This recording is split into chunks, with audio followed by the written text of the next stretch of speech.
Fizemos dia 10 de janeiro desse ano, 32 anos de casados. Então vai aparecer aí na tela isso aí. Nosso filho, Benjamin, e a nossa filhona, que é a esposa do Benjamin, né? Vão fazer 2 anos de casados e tem sido uma bênção, uma alegria muito grande na nossa vida.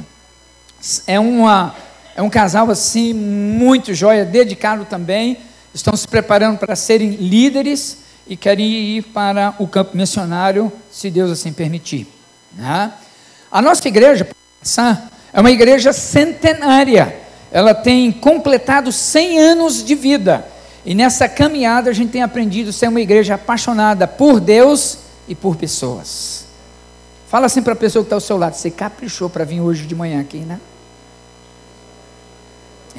Caprichou, né? Você que trabalha com os surdos, então você vai usar muito hoje de manhã assim, né? Quando fala assim, não, isso aqui você deixa de lado, né? E tem sido uma alegria. Eu estou há 20 anos nesta igreja. A gente voltou do campo missionário, África do Sul, e Deus tem nos abençoado nesse local. Eu sempre disse assim, que eu ia ser pastor da primeira igreja que aparecesse. Aí apareceu a primeira igreja, a gente está lá, né? Tem sido uma bênção. Pode passar. Só para a gente ter uma noção, hoje é o prédio, são 5 andares, mais o subsolo, né? Pode passar. Aí foi o último batismo dos pré-adolescentes que nós tivemos, foram 28, e os pais trabalhando, discipulando, porque o primeiro discípulo do pai é o filho, o primeiro discípulo da mãe é a própria filha. A gente precisa começar em casa, né? Eles vendo, observando. Pode passar. Aí a igreja, nós temos culto no sábado, né? Ao domingo às 8, às 10, às 5 e às 19 horas. O culto das 10 já temos uma rede, a Rede Mais. Culto das 5, a Rede do Amor. O culto das 19, a Rede Aliança, a Rede 9. E no sábado a Rede Uni, e dos adolescentes a Rede Livre. Então tem sido uma bênção a gente servir. Isso tem nos ajudado a poder servir melhor e um pouco mais cheio de mel. Pode passar. Esse é o culto que a gente teve, a Conferência dos Sonhos, aí uma das fotos, né? Não chega a caber 1000 pessoas no templo, e tem sido gostoso a gente derramar o coração diante do Senhor. Pode passar. Isso é um testemunho, se der, nós vamos compartilhar um pouquinho hoje, o testemunho dessa jovem, a Gisele, uma mulher de Deus, uma líder hoje, mas a história dela não foi sempre assim. Pode passar. Isso é um pouco mais da igreja, pode passar. Aí a nossa rede, a Rede 9, todo domingo no culto das 19 nós servimos de várias maneiras. Pode passar. É o nosso time, a nossa equipe que fica às portas abrindo com aquele sorriso gostoso, abençoado, né? Para quem chega, dando um abraço. Sempre tem aquelas plaquinhas: que bom que você chegou na casa do Pai, seja bem-vindo, e aquele abraço gostoso. A gente gosta muito de abraçar, irmãos, porque o abraço vai contagiando, vai abraçando você, né? A gente brinca dizendo que Deus vai te laçar, e vai mesmo. Pode passar. Aí o pessoal da Rede Aliança também, uma equipe muito joia, muito abençoada. Pode passar. A Rede do Amor, onde é o pastor William, ele está ali no meio. Sempre a gente tem gente intercedendo nos cultos, orando para que a música toque o coração, que a palavra toque no coração, que tudo que acontece ali possa tocar na alma da vida da pessoa. Pode passar. Terminou. Beleza. Muito bem. Eu quero que, se você pode abrir ou acessar a sua Bíblia, Apocalipse capítulo 2, versos de 1 a 7.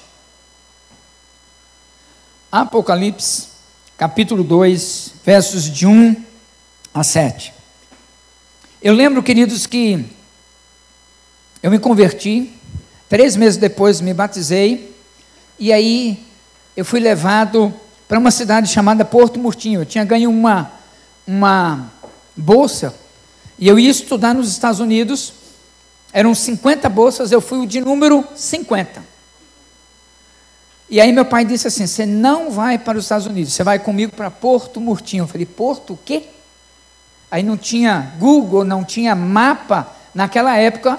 Eu fui para o Atlas, e não tinha essa cidade. Então eu mudei de Porto Murtinho para Porto Mortinho, porque a cidade estava morta.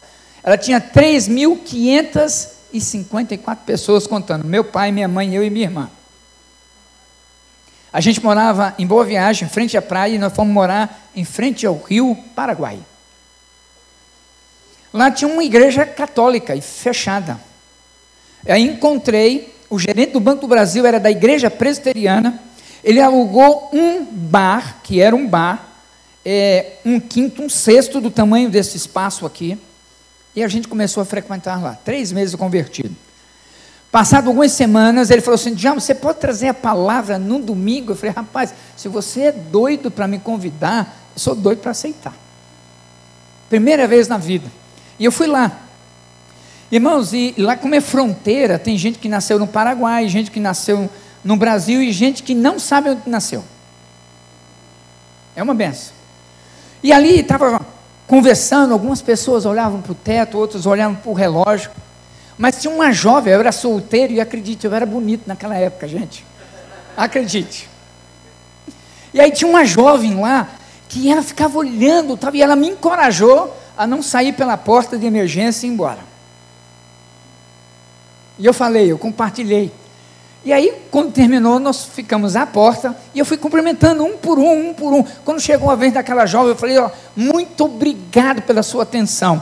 A irmã dela vinha logo atrás e disse, ô irmão, não se preocupa não, ela é surda. A única pessoa que, para mim, estava prestando atenção era surda. Então, se você falou do cego, hoje é do surdo. Eu não sei o que o Flávio vai falar hoje à noite. Mas, irmãos, Deus vai trabalhando no nosso coração. E o desejo nessa manhã é a gente ajustar o nosso foco, convergir tudo para Jesus Cristo. E esse é o nosso desejo. Feche um pouquinho mais ainda os seus olhos e repita comigo essa oração. Senhor Deus, obrigado pela tua presença nesse lugar. Paizinho querido, aumenta a tua presença no nosso meio. Nós te agradecemos pelo privilégio de te servir, de te amar e doar a nossa vida para glorificar o teu nome. Em nome de Jesus. Amém. Apocalipse, queridos, capítulo 2, versos de 1 a 7, vai dizendo assim: ao anjo da igreja em Éfeso, escreva: estas são as palavras daquele que tem as 7 estrelas em sua mão direita e anda entre os 7 candelabros de ouro. Conheço as suas obras, o seu trabalho árduo e a sua perseverança. Sei que você não pode tolerar homens maus, que pôs à prova os que dizem ser apóstolos, mas não são, e descobriu que eles eram impostores. Você tem perseverado e suportado sofrimentos por causa do meu nome, e não tem desfalecido. Contra você, porém, tenho isto: você abandonou o seu primeiro amor. Lembre-se de onde você caiu, arrependa-se e pratique as obras que praticava no princípio. Se não se arrepender, virei a você e tirarei o seu candelabro do seu lugar. Mas há uma coisa a seu favor: você odeia as práticas dos nicolaítas, como eu também as odeio. Aquele que tem ouvidos, ouça o que o Espírito diz às igrejas. Ao vencedor darei o direito de comer da árvore da vida que está no paraíso de Deus. Meu desejo, meu sonho é que cada dia de 2019, você e eu venhamos desejar ardentemente, queridos, voltar ao primeiro amor, ajustar o foco da nossa vida para experimentar a boa, perfeita e agradável vontade de Deus. E é tremendo, queridos, eu tenho experimentado isso, como tem sido maravilhoso, e eu quero compartilhar com vocês como é que a gente pode ajustar o nosso foco, com 4 atitudes muito importantes, para a gente convergir tudo para o Senhor Jesus. E são elas. Você pode repetir comigo? Vamos lá? Vamos falar juntos? Renovar a fé no Deus que tudo pode. 2, voltar a nos ver com os olhos de Deus. Lembrar, arrepender e praticar e viver as promessas do céu. 4 coisas importantes nessa manhã para mim e para você. Amados, eu tenho certeza absoluta que o que Deus tem para nós, como ontem, à noite, hoje, de manhã e hoje, à tarde, hoje à noite, é algo dos céus aqui na terra. Eu creio isso. E é interessante que quando eu olho para esse texto, queridos, o texto está falando sobre Efésios, a igreja em Éfeso, que estava ali na região da Ásia. Ali era uma região, queridos, como se estivéssemos falando de São Paulo, Rio de Janeiro, Londres, Sydney na Austrália, ou Nova York nos Estados Unidos. Era uma região onde as pessoas conviviam, onde as pessoas chegavam lá, e as pessoas queriam saber o que eram as novidades daquele momento. Eles iam para lá, para aquela região. A cidade de Éfeso tinha um anfiteatro muito famoso, com a capacidade, queridos, para 25 mil pessoas. Olha, hoje nós precisamos de uma tecnologia de som, acústica. Lá não tinha essa época, 25 mil pessoas. Mas também era uma cidade, queridos, que tinha a guardiã, a deusa mãe Diana. A cidade de Éfeso era considerada uma das 7 maravilhas do mundo. E se você for lá ver, seja pela internet ou visitando, você vai ter um vislumbre de como era aquela cidade naquela época. Nesta época, aqui de Éfeso, era um tempo em que se prestava um culto também a Roma e ao imperador. Isso podia lhe custar a vida se não fizesse assim. Era um centro de todas as práticas supersticiosas. Tinha alguma novidade? Ia para Éfeso.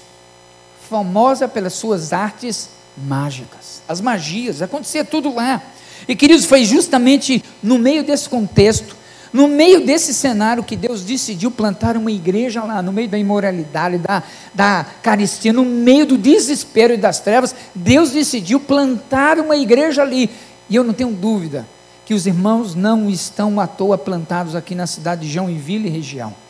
Deus plantou vocês para fazer a maior diferença. Deus colocou vocês aqui para causar um impacto, não apenas na vida de uma pessoa, mas na vida da geração daquela pessoa. Porque se ela é solteira, ela vai casar com alguém de Deus, vai gerar filhos segundo o padrão celestial. E quando a gente começa a andar nessa presença, amados, a gente não quer sair mais da presença do Pai Celestial. Quais são esses 4 focos, então, esses ajustes que a gente precisa ter na nossa vida? Primeiro deles, ajustar o foco, renovar a fé no Deus que pode todas as coisas, pode tudo. O versículo 1 vai dizendo: ao anjo da igreja em Éfeso escreva, estas são as palavras daquele que tem as 7 estrelas em sua mão direita e anda entre os 7 candelabros de ouro.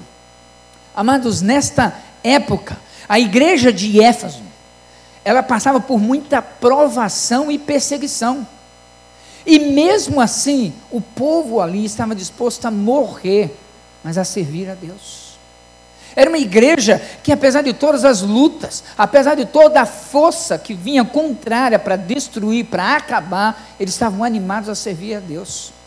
Eles estavam lutando, servindo, adorando, porque eles acreditavam: Deus dirige a história, Deus está no controle absoluto de todas as coisas, Deus está convergindo tudo para o final, onde toda língua confessará, todo joelho vai se dobrar. É a volta de Cristo Jesus. Isso vai acontecer, queridos, pode ter certeza. E a igreja aqui, ela cria nisso, ela entendia, e ela vai me ensinando, amados, que Deus sabe das suas lutas. Deus conhece as suas lutas, lutas internas que você tem, lutas na sua alma, no seu coração, questionando: será que Deus tem poder mesmo para mudar isso? Talvez você dirigindo o seu carro, você vai questionando: será que Deus existe mesmo? Deus sabe das suas lutas, lá no seu interior. Deus conhece as suas lutas dentro da sua casa, com seu filho, com sua filha. Eu lembro da Ivete, dia 8 de maio ela chegou no nosso PG, o ano passado, e ela chega arrebentada. Ela recebeu como presente do Dia das Mães antecipado, o filho dizendo: mãe, eu sou gay. Pensa no desespero daquela mãe. Pensa no desespero daquela mãe que já era separada, já não tinha um marido, trabalhando, e eu vi esse presente. E ela se derramando ali, os membros do PG chegaram e falando assim: Ivete, hoje você está chorando, mas você vai louvar a Deus, porque Deus vai resgatar o seu filho. Em dezembro nós estávamos fazendo uma celebração, e pela primeira vez o Felipe, ele esteve lá, na celebração, todas as redes, e no final ele disse algo assim: pastor, por que o senhor não desiste? Toda semana o senhor está mandando um recado para mim. Eu falei: sabe o que é? Quem é alcançado por Deus não desiste de ninguém. Deus não desistiu de mim, por que eu vou desistir de você? Ele falou: então, se o senhor quiser fazer o estudo bíblico comigo, eu aceito. E começou, irmãos, esse ano, é o processo, é a caminhada. Você tem que ver a Ivete agora, ela fala assim: sai da frente, diabo, porque senão eu vou passar por cima de você. E aí ela começa a experimentar que Deus tem todo o poder e o controle absoluto na sua vida. Deus sabe, queridos, das suas lutas, das suas dificuldades, das suas limitações, as provações que você está tendo dia a dia, sozinho ou em comunidade. Deus conhece as provações severas que você está vivenciando, sabe exatamente o que você está pensando nesse exato momento aqui. Sabe por quê? Tudo está nas mãos do Deus vivo e poderoso. Tudo, tudo, tudo. Uma das crenças naquela época, no meio daquele povo, é que uma nação que se empodera, que domina, ela vai impondo as crenças e os seus deuses. Era isso que eles acreditavam. E era exatamente isso que acontecia. Eles diziam: nós vamos dominar. Mas, amados, deixa eu dizer uma coisa para você: as trevas não são maiores do que a luz do Senhor Jesus. Eu quero dizer para você que o amor do Senhor não é menor do que o poder que as trevas têm. Pelo contrário, se alguém vai desistir ou recuar, vai ser as trevas, vai ser o mal. O amor do Senhor Jesus sempre vai triunfar, sempre vai vencer, sempre vai avançar. Em nome de Jesus eu digo isso, e eu creio de todo o coração. Deus reina soberanamente. Se você observar aí em Apocalipse 2, versículo 8, diz assim: ao anjo da igreja em Esmirna escreva, né? Essas coisas são as palavras daquele que é o primeiro e o último, que morreu e tornou a viver. O Senhor Jesus, Ele sabe tudo, queridos. Ele sabe tudo que você está sofrendo. Ele já experimentou, Ele já vivenciou. Não há nada na sua vida que o Senhor não conheça, não saiba, não tenha um controle absoluto e completo. Se você observar Apocalipse 3, 7, vai dizendo assim: essas são as palavras daquele que é santo e verdadeiro, que tem a chave de Davi, e que ele abre e ninguém pode fechar, e o que ele fecha, ninguém pode abrir. É esse Deus que eu e você estamos servindo. É esse Deus que nada pode mudar. Se ele abrir, ninguém fecha.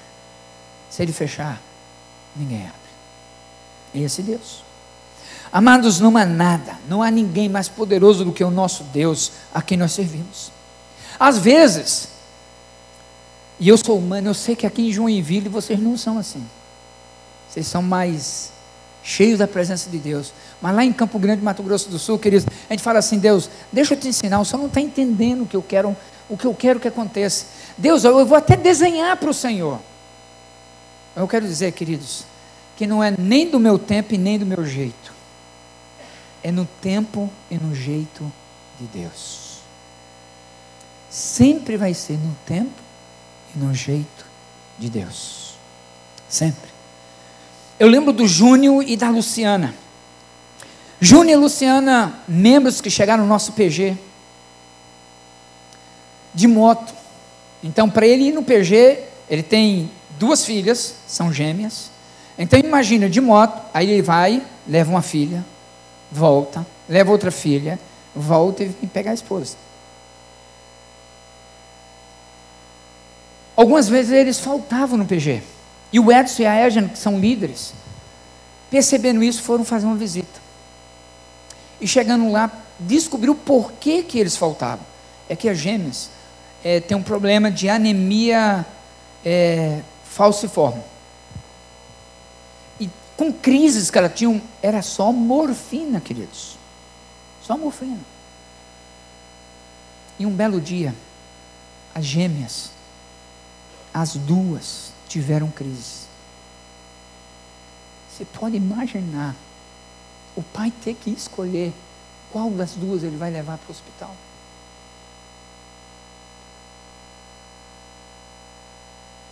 E ele tinha que tomar uma decisão, porque elas poderiam morrer ali. Então, ela pega uma delas, chorando, e vai desesperadamente no meio do caminho, encontra o irmão do PG. E esse irmão vai lá na casa, pega a menina e leva no hospital. Isso começou a correr no PG. O pequeno grupo ficou sabendo e falou: nós precisamos fazer alguma coisa. Eles fizeram um livro de ouro, e aí começaram a contribuir. Passado algumas semanas, o PG foi na casa do Júnior e da Luciana. E eles compraram um Fusquinha, irmãos. Compraram um Fusquinha, não é esse Fusquinha moderno não, tá? É o Fusquinha antigo mesmo. E aí a Luciana, chegando em casa, falou: puxa vida, que legal, o Edson deve ter comprado um Fusquinha para a filha dele, que vai para a faculdade e tal. E aí colocaram um laço. No final do PG, todo mundo saiu, entregou a chave para o Júnior e para a Luciana. Você pode imaginar a alegria deles, queridos. Aquelas meninas pularam no banco ali de trás, e a gente perguntava: vocês estão felizes? As 2 se abraçaram e diziam assim: a gente está feliz agora, sabe por quê? Porque se a gente tiver uma crise, o nosso pai vai poder levar nós 2 ao mesmo tempo. Queridos, quando a gente começa a ver o poder de Deus agindo, nenhum dos pastores disse assim: ó, vamos arrecadar fundo, vamos dar isso partiu do próprio PG. O próprio Deus colocou no coração deles, dizendo assim: nós podemos fazer alguma coisa, vamos fazer. Eu lembro da Gisele. Gisele chegou na igreja. Antigamente tinha saia longa, não é verdade? Depois tem mini saia, e hoje tem pra que saia? Porque, irmãos, eu ia contar uma outra história, mas deixa. Tem gente que senta com essa para que saia, não tem condições, irmãos. Você pode pôr o tamanho da bolsa que for, não resolve não. Então a Gisele chegou na igreja assim, com essa para que saia. E ela foi chegando, era uma conferência missionária, e ali ela já tinha ouvido do seu pai, mas ela sabia um pouco da verdade. Naquele dia ela entregou a vida para o Senhor Jesus, e ela queria se batizar, mas ela lembrava que o pai dizia assim: não batiza não, porque você já tem um demônio, se você se batizar, se afastar, vai vir 7. E isso ficava na mente dela, no coração dela, ela sempre lembrava disso. E ela ia para o nosso PG, eu abri um PG dia 17 de agosto de 2017, e ela começou a frequentar, mas vira e mexe, ela se afastava. Uma pessoa profissionalmente independente, com sua casa, seu carro, mas com uma carência afetiva tremenda. Qualquer homem que em 5, 10 minutos conversasse com ela, levava para a cama. Essa era a Gisele. Estava envolvida com um homem casado. O grito dela era muito grande. E aí a gente ia ter a nossa primeira multiplicação no mês de março, 29 de março de 2018. E nós colocamos várias fotos espalhadas lá, foi lá na nossa casa. E ela foi, convidei a Gisele como convidei todo mundo, e ela chegou. Ela não estava preparada, nem escalada para dar o testemunho, mas ela perguntou assim: eu posso falar? Eu quero dizer que eu não sou digno de estar aqui com vocês. Eu venho e me afasto, eu venho e me afasto. E eu olhei aqui fotos fotos dos momentos do nosso PG, e eu quero dizer que eu não sou digna, mas nesta noite eu faço uma promessa para vocês: a partir de hoje a Gisele muda. E a Gisele mudou, queridos.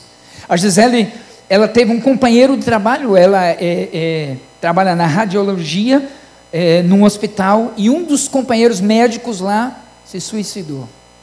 Ela falou assim: meu Deus, eu podia ter evitado isso, eu podia ter estendido a mão, e eu não fiz nada. Daí a Gisele ficou sabendo de um outro médico, o Guilherme, que também havia tentado 3 vezes suicídio. Ela falou assim: eu também já tentei 3 vezes, eu tenho que fazer alguma coisa. E ela foi lá, ela foi para uma outra cidade, descobriu que o Guilherme estava na casa do irmão, mal, e foi lá começar a investir na vida do Guilherme. E ela colocava no nosso PG: por favor, orem pela vida do Guilherme. E queridos, depois de um mês a gente conheceu o Guilherme, totalmente mudado, transformado. No PG, naquele dia ele entregou sua vida para Jesus. A Gisele e o Guilherme estão noivos, vão casar. E o Guilherme foi batizado em novembro passado. E ela estava dando testemunho, uma das fotos, agora em fevereiro, do que Deus fez. Sabe, queridos, não tem nada que impeça de Deus fazer na sua vida e na vida daquelas pessoas que você vai investir, porque Deus é soberano, Deus tem um controle absoluto, Deus sabe exatamente o que Ele deseja realizar na sua vida. E quando a gente começa a observar isso, queridos, renovar a nossa fé, saber que esse Deus pode todas as coisas. Segunda coisa que eu aprendo nesse texto é que eu preciso voltar a nos ver com os olhos de Deus. Você pode repetir comigo? Voltar a nos ver com os olhos de Deus. O versículo 2 vai dizendo aqui, de Apocalipse 2, verso 2: conheço as suas obras, o seu trabalho árduo, a sua perseverança, sei que você não pode tolerar homens maus, que pôs à prova os que dizem ser apóstolos, mas não são, e descobriu que eles eram impostores. Mas há uma coisa a seu favor, versículo 6: você odeia a prática dos nicolaítas, como eu também odeio. Queridos, Deus estava elogiando a igreja aqui de Éfeso, pela sua perseverança, trabalho árduo, mesmo debaixo de perseguição. Eu estava o ano passado no Cairo, no Egito, e a cidade do lixo tem 48 mil habitantes. Cidade do lixo, 40% do lixo da cidade do Cairo vai para lá. Existem 7 igrejas nas cavernas, uma delas 3 mil pessoas. Eu não falo árabe, mas não precisava falar árabe ali naquele ambiente de ver a presença de Deus. Depois do culto, perguntei para um ex-muçulmano, só perguntei assim: como que você conheceu Jesus? Como que Jesus se tornou presente na sua vida? Irmãos, eu fiquei mais de 1 hora ouvindo ele falando da experiência com o Senhor Jesus.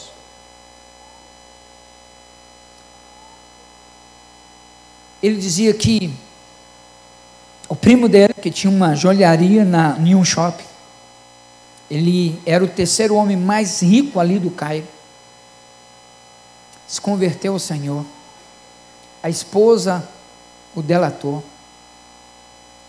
O primo então levou ele para a delegacia e dizia assim: olha, está vendo esse corredor cheio de pessoas, porque quem mora na cidade do lixo, ele tem uma marca, um sinal da cruz. Todos que estavam presos ali, ele falou: olha, é o que vai acontecer com você. Hoje você está numa sala, ar-condicionado, bonitinho, mas se você se mantiver nesse ritmo, é isso que vai acontecer com você. Ele voltou para casa e continuou do mesmo jeito. E ele foi para um pequeno grupo, lá no Cairo, subterrâneo. Eu fui lá, irmãos, os nossos PG duram 1 hora. Lá eu, Djalma, desmaiei de fome, depois de 5 horas de estudo. As pessoas é que nem esponja, estavam lá, sugando cada palavra. Mulheres que os maridos são muçulmanos, e elas estavam lá, bebendo da fonte, dizendo assim: esse Deus é precioso, não importa o tamanho da perseguição, eu quero servir ao meu Deus. E o missionário que está lá, ele dizia assim: Djalma, isso é toda semana. E a gente não pode fazer como vocês no Brasil, multiplicar, porque isso é perigoso para nós. Então, ele tem todos os dias e várias pessoas em lugares diferentes desenvolvendo esse trabalho de pequenos grupos lá no Cairo. A igreja de Éfeso era elogiada pela perseverança, trabalho árduo, mesmo debaixo de tanta perseguição. O elogio era: olha, vocês têm pureza na doutrina. Não são como os nicolaítas. Eu brinco dizendo que nicolaítas me faz lembrar dos 2 demônios gêmeos. Conhece os demônios gêmeos? O que é que tem e nada a ver? O que é que tem, pastor? Todo mundo faz isso. Pastor, tem nada a ver. Nada a ver assistir 132 capítulos da Netflix lá do episódio, da série. Nada a ver. Verdade. Continua assim. A palavra de Deus estava dizendo para esta igreja que vocês são elogiados, que o Espírito Santo está trabalhando na vida de vocês, no coração de vocês. Sabe, amados, eu tenho aprendido uma coisa. Eu brinco dizendo TSD, tempo a sós com Deus, ou totalmente sem direção. Você escolhe a tradução. Você pode ter tempo a sós com Deus, não quer dizer que você tem intimidade com Deus. Você pode ler a Bíblia como um livro comum. Você pode falar o desejo do seu coração para Deus, mas tem intimidade com Deus. Irmãos, é diferente. Eu quero te encorajar, a hora que você acorda, ou pelo menos uns 15 minutos antes, desperta o teu celular, o teu despertador, escorrega lá para a cama e começa a dizer: Senhor, a coisa que eu mais quero hoje é glorificar o teu nome, é andar debaixo da luz, é andar na tua presença. Senhor, me dá uma experiência do teu amor, da tua graça. Senhor, me usa para a tua glória. Senhor, abençoa os meus filhos, abençoa minha esposa, o meu marido. Você começar o dia na presença do Senhor, amados, não tem preço. Eu quero encorajar você a cada dia, a partir de hoje, começar a dizer: Senhor, eu quero aprender a ter intimidade. Porque, queridos, quando eu começo a ter intimidade, quando eu começo a caminhar, ter vida de oração, vida de palavra, eu começo a ver santidade de Deus vindo na minha vida. Eu começo a ter obediência, sem questionar aquilo que Deus está colocando. Eu começo a ter a atitude de uma evangelização discipuladora. Aonde eu vou, se você vai lanchar à noite, você começa a falar do amor de Deus para o garçonete, para o garçom que está te servindo, para o Uber que está te conduzindo. Aonde você for, Deus vai dizer assim: essa é a oportunidade, esse é o momento. Eu lembro Edmar e Ingrid, sexta-feira, não ontem, da semana passada, estava terminando o discipulado. A Sandra veio de um char de mulheres e falou assim: ó, como está cedo, eu vou direto para a igreja. A gente abriu um outro PG do zero, há 4 semanas atrás, no Conjunto União, do outro lado da cidade. Ela foi para a igreja, para me esperar. E aí chegou o casal, o Edmar e Ingrid lá. Chega na recepção e fala assim: olha, que horas que começa o culto hoje, sexta-feira? Aí o segurança falou: hoje não tem culto. Aí a Sandra viu, foi se aproximando, falou, foi conversando. Então a gente queria o culto, porque eu, Edmar, eu bebo demais, eu perco o controle. E a minha namorada, que há 6 meses, desde setembro a gente está junto, ela falou assim: ou você muda ou eu mudo. Eu falei: então nós vamos mudar hoje, vamos na igreja. E foi. Mas não tinha culto. Aí a Sandra falou assim: olha, não tem culto, mas tem um PG, você nos quer ir? Ela nem explicou o que é. Ele falou assim: queremos. E já foi. Foi conosco, lá no PG, primeiro PG da vida dele. Ele falou assim: sabe o que é? Se vocês nos aceitarem, a gente está precisando, eu tenho um problema com a bebida, eu bebo, eu fico violento, eu fico grosso, eu fico estúpido, ela não aguenta mais, nem eu aguento mim. Primeiro dia.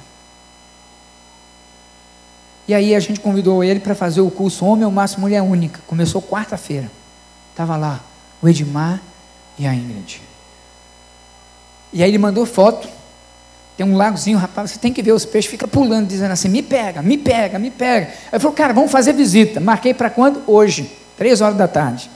Aí mandei um áudio para ele, falei, cara, me perdoa, eu estou em Joinville, mas ó, tem 2 casais, 4 pessoas, vão te visitar aí. Sabe o que é isso, queridos? Quando a gente começa a ver o mover de Deus, a gente começa vendo que Deus está ali para romper, Deus está ali para mostrar assim que Ele tem um poder, que Ele vai mostrando, Ele vai trabalhando na nossa vida, para a gente poder aprender que intimidade com Deus é atitude, é postura. Sabe de uma coisa, queridos? Ao pé da cruz de Cristo, eu e você somos exatamente iguais. Não tem diferença. Posso ser pastor. Conheci ontem à noite o Nilson. Ontem também o Josimar e o Ricardo. Agora de manhã, o Oda e o Hilário. Né? Um homem sempre sorrindo, não sei porquê. Né? Que bênção. Hilário, é o nome dele. Pensa se eu... Você entendeu, né? Agora entendeu. Você olha para ele, está rindo lá. Deus é bom demais, né? O diabo não presta, nós que somos mais ou menos. A gente precisa aprender a nos ver, a nos enxergar como Deus nos olha. Uma família, pai, mãe, 2 meninos e uma menina.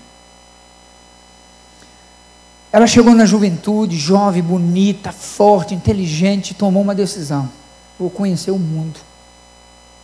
E foi. Começou a se envolver com os amigos dos 2 irmãos dela. Se envolveu sexualmente. Eles ficaram com vergonha. Falou, mana, não faz isso, você está envergonhando a nossa família. Depois de um tempo ela parou. E começou a se envolver com os homens que trabalhavam com o pai dela. E o pai não aguentou e disse, filha, não tem condições. E a expulsou de casa. A mãe não sabia o que fazer. Desesperada. E ela chega e falou, pastor, como que a gente vai fazer? Eu não sei mais o que fazer. Começamos a orar. Começamos a orar ali, orar, pedir Deus da direção, da graça. Oramos, o que Deus falou? Nada, então vamos continuar orando. Continuamos orando e Deus foi dando uma direção. Como que você está vendo a sua filha? Ela é uma prostituta, doida, varrida. Então vamos orar um pouco mais. E começamos a orar. E depois de um tempo ela começou a chorar e dizer assim, Deus está me mostrando como Deus vê a minha filha. Como uma menina linda, pura e servindo ao Senhor. Eu falei, exatamente, começa a enxergar a sua filha desse jeito.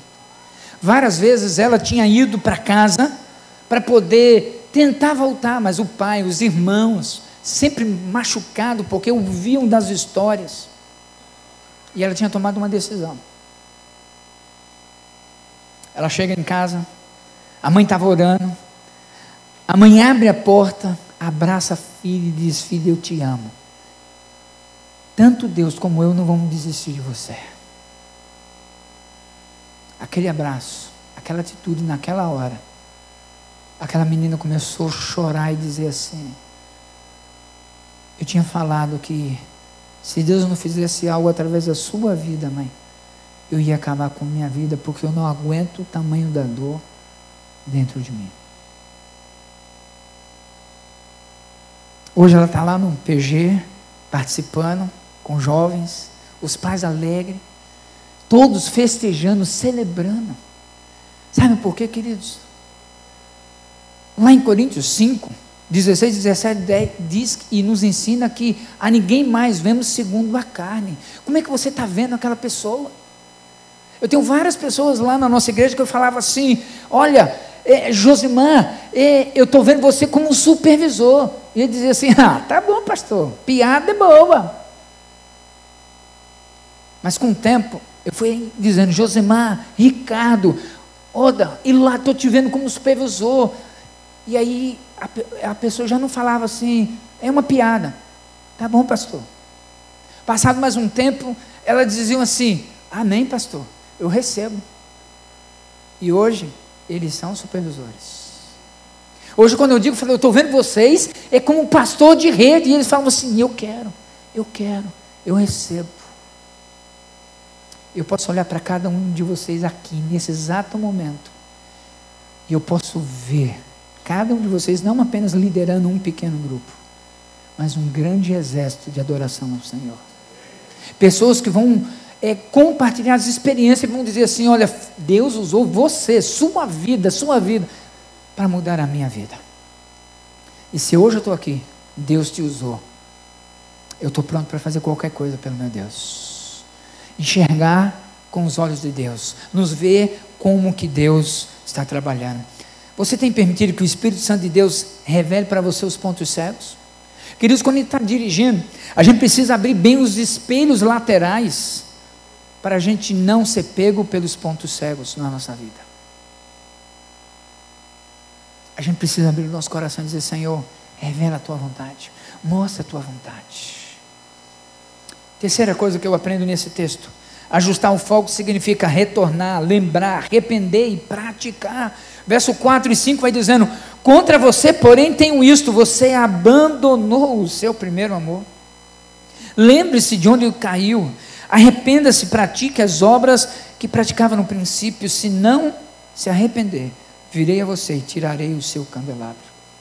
Queridos, algumas palavras que soltam ao meu coração. A palavra abandono aqui. Irmãos, essa igreja era elogiada, mas ela estava correndo o risco de desaparecer, de sumir do mapa. E se você for pesquisar, ela acabou sumindo. Abandono aqui tem a mesma raiz da palavra, o mesmo sentido e significado da palavra divórcio. E divórcio é a ruptura, uma ruptura forte, grande, fatal na vida daquela igreja.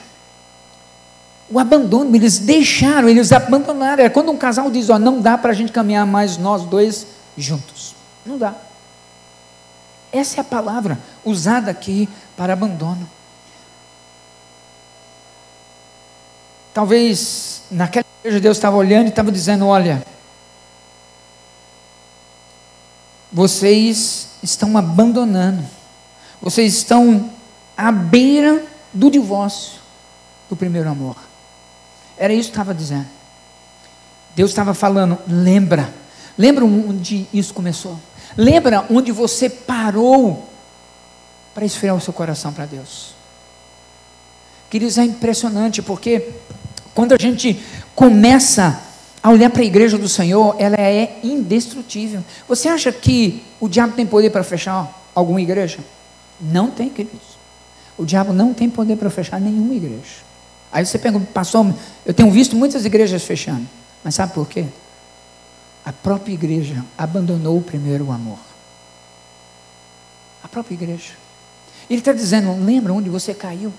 Lembra de quando você era novo convertido, você era convidado para reunião de oração, para o culto, você já era o primeiro a chegar, o último a sair. Lembra onde você caiu? E ele diz assim: se arrepende.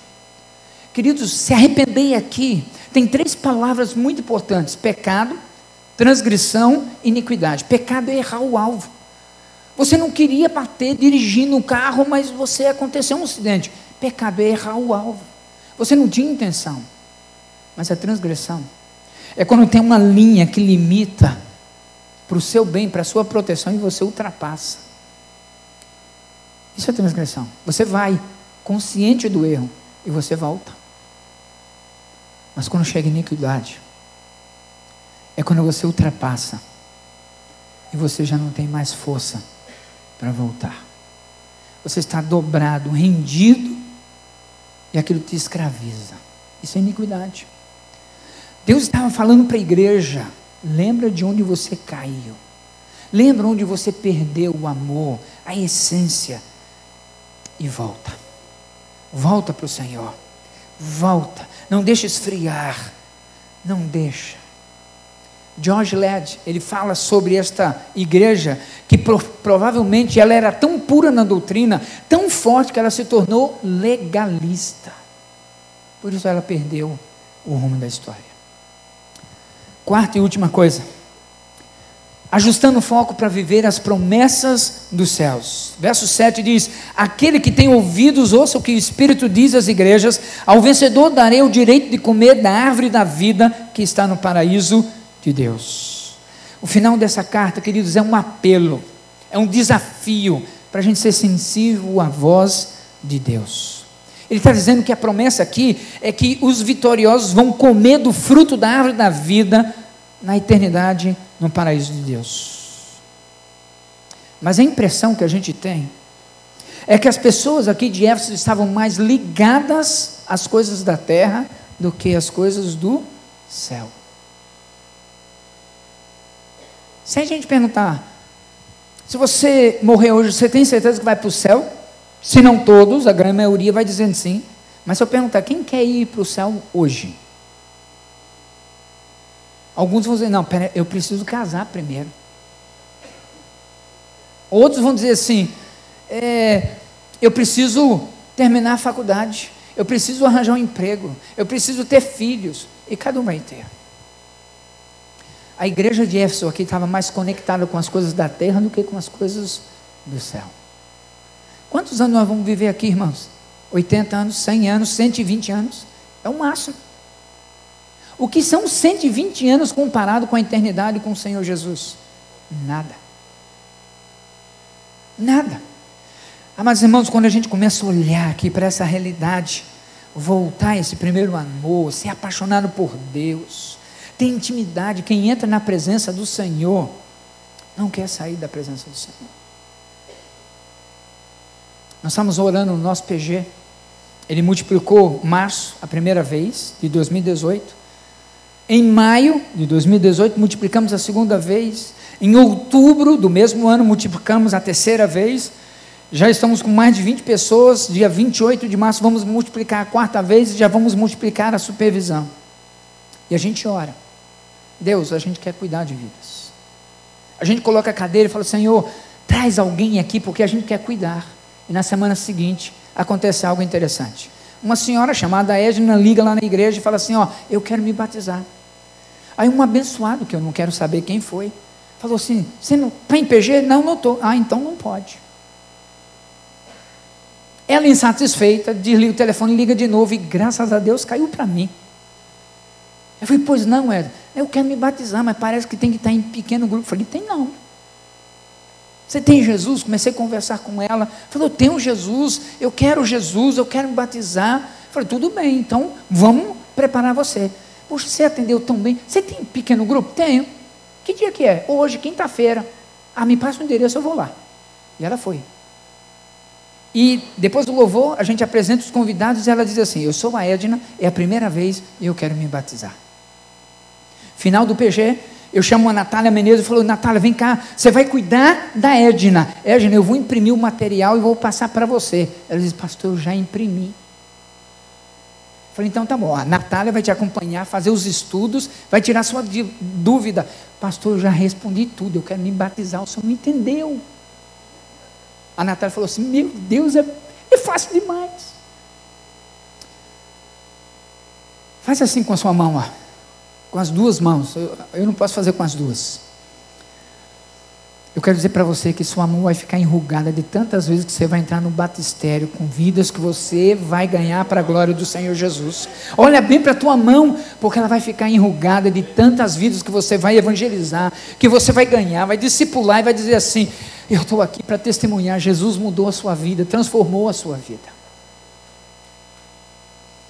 Meus amados, eu quero finalizar dizendo o seguinte, como é que está o teu coração? Sabe por quê? Tem 3 possibilidades. A primeira, seu coração pode estar parecido com este ovo. O ovo a gente tem que ter cuidado. Eu gosto de ovos, como 2, 3 ovos por dia. Faz bem para a saúde. Eu peço a Deus que o meu coração a cada dia esteja frágil como o ovo. Para que toda vez que o Senhor precisar tocar, fazer algo, meu coração esteja pronto para absorver tudo que o Senhor tem para mim. A minha oração, o meu desejo é que o seu coração esteja como um ovo, facinho de quebrar, de se quebrantar diante do Senhor. Mas talvez o seu coração está como essa laranja. Não dá para a gente pegar a laranja e bater, não vai. Vou ter que usar a faca. Está doce, com certeza está doce. Aqui coisa de Joinville é sempre doce. Só não pode dar açúcar aqui para aquele rapaz ali, que ele fica forte. E às vezes Deus vai ter que tirar a casca para a gente poder experimentar o sabor do mel aqui dentro. Mas talvez, queridos, seu coração está como um coco. O coco não adianta bater e nem a faca. Talvez Deus vai precisar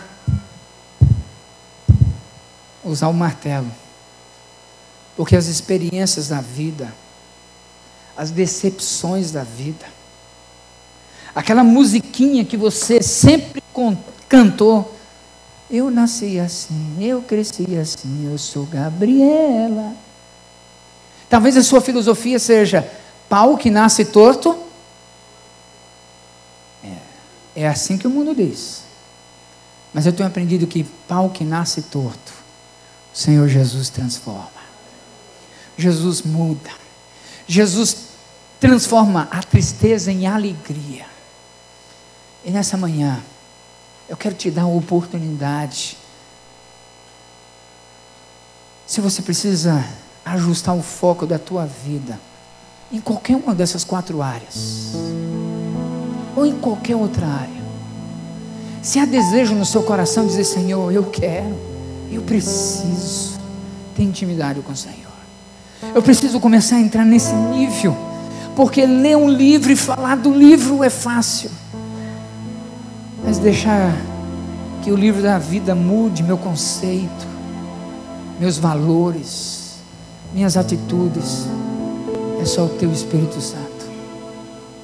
Se esse é o teu desejo, eu quero desafiar você a sair de onde você estiver, e eu quero orar a Deus, para que você possa ser aquele líder multiplicador de vidas, aquele líder que, tão apaixonado por Deus, tão apaixonado por pessoas, que você não vai conseguir ficar parado e dizer, Senhor, eu quero mais, eu quero cuidar de vidas. Se você tem esse desejo, saia do seu lugar e vem aqui agora. Eu quero orar pela sua vida.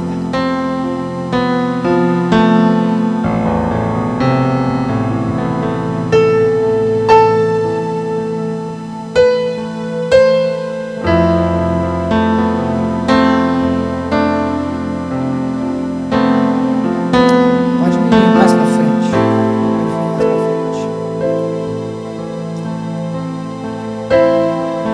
Como está o teu coração? Como o ovo, como a laranja, como o coco. Deus falou para aquela igreja, se você não se arrepender, eu, Deus, vou retirar você daqui. Não deixa o teu coração ficar como um coco, onde vai precisar da ação do martelo para quebrantar a tua vida. Pede para Deus, Deus, eu quero um coração moldável segundo o Senhor.